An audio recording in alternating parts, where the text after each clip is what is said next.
మీకు తెలియచేయాలి అనే ఒక ఉద్దేశంతో మేము ఈ రావటం అనేది జరిగినది. పరిశుద్ధ గ్రంథంలో ఈ విధంగా ఉంటుంది కదా, ప్రయాసపడి భారం మోసుకొచ్చున్న సమస్త జనులారా నా వద్దకు రండి, నేను మీకు విశ్రాంతిని ఇస్తున్నాను అనే బైబిల్ చెబుతూ ఉన్నది. ఈనాటి కాలంలో అందరూ అనుకుంటారు కదా, మాకే సమస్య ఉన్నది, మాకే ఇబ్బంది ఉన్నది, మాకే ఇరుకే ఉన్నది అని అనుకుంటూ ఉంటున్నారు.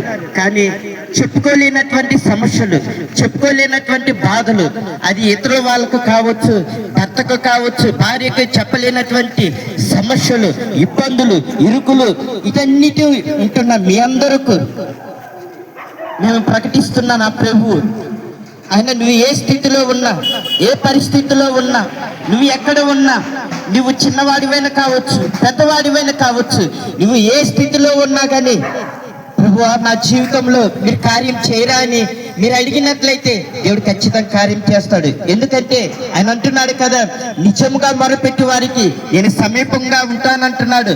ఆపత్కాలంలో మొరపెట్టు వారికి నేను సమీపంగా ఉంటాను.